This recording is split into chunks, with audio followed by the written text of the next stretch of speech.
In early May of 2022, we left the KOA campground in Grand Junction, Colorado, and drove 146 miles north to Vernal, Utah.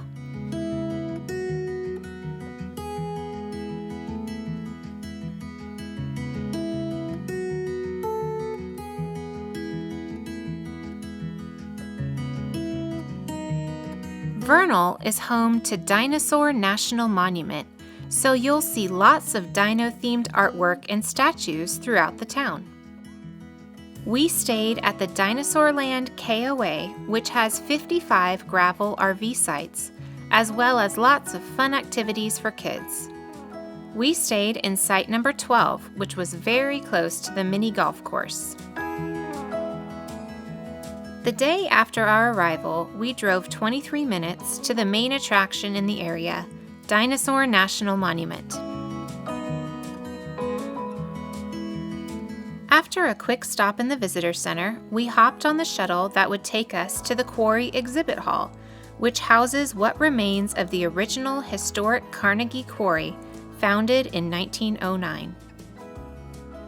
Inside the exhibit hall, visitors can see over 1,500 dinosaur fossils exposed on the famous Wall of Bones, which is only a fraction of what was originally present when paleontologist Earl Douglas first discovered the 8 vertebrae of an Apatosaurus on August 17, 1909.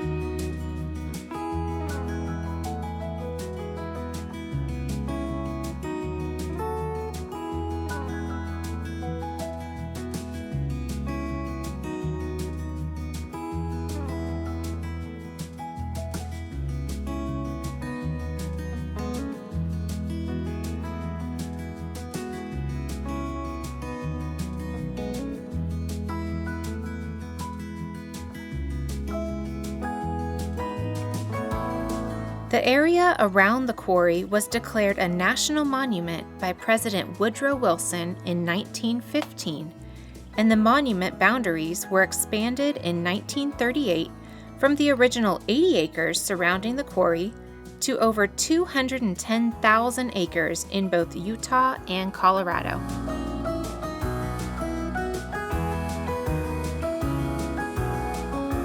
On the lower level of the quarry exhibit building, visitors can get up close and personal with real dinosaur fossils, still partially encased in the stone.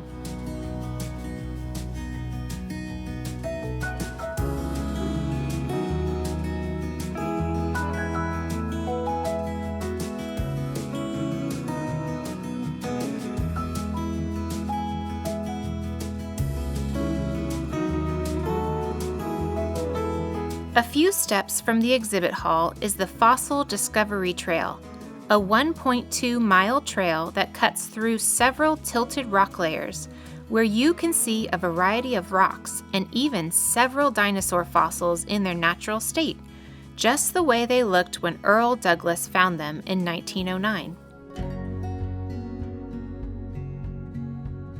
You can also see some petroglyphs carved into the rocks by ancient Native Americans. The trail takes you from the quarry back to the visitor center, or you can hike it in the opposite direction and take the shuttle back. When we arrived back at the visitor center, the boys talked to the ranger and earned their junior ranger badges.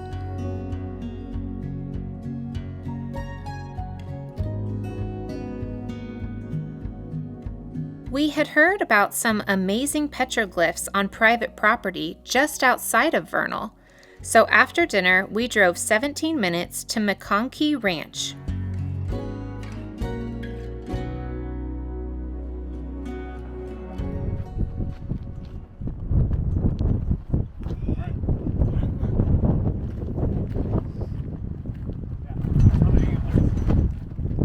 That's wood. No, it's not. It's antlers. I felt it. It's wood. They splinter like that when they're out in the elements. I promise you, it's antlers. But it feels wood. It's not.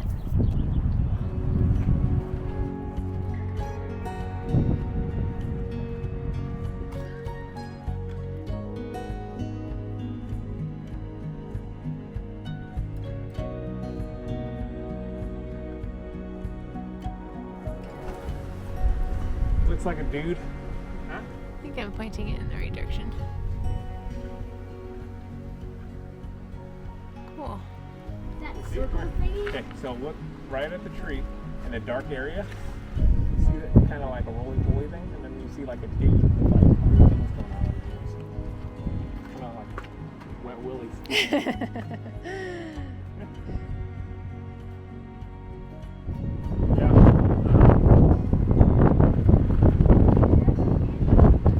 Snake. What? There was a snake. There was a snake right in front of me. It slithered into Okay, well let's stay away from that bush then. Ollie, back up. Rivers or mountains. See it? And that looks like a deer.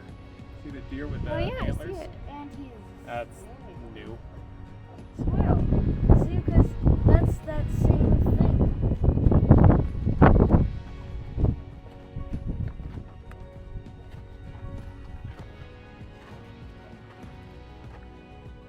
An alien ship with wings. It almost looks like a spear coming in from the side.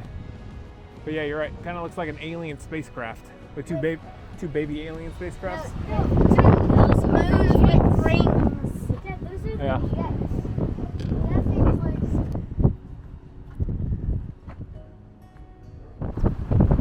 It's a little windy.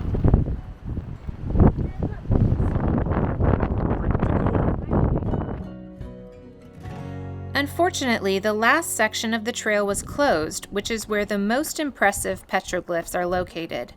But we were still happy with the ones we saw. The petroglyphs at McConkie Ranch were made by the ancient Native Americans known as the Fremont people. They occupied the area from approximately 300 to 1300 AD, and it is believed that the rock imagery was created between 800 and 1100 AD. It includes some of the best examples anywhere of the classic vernal style of Fremont rock imagery, which earned McConkie Ranch a spot on the National Register of Historic Places. When you visit McConkie Ranch, please remember that it is located on private property, so be respectful of the owners, stay on the trail, and whatever you do, don't carve your own petroglyphs into the rock walls.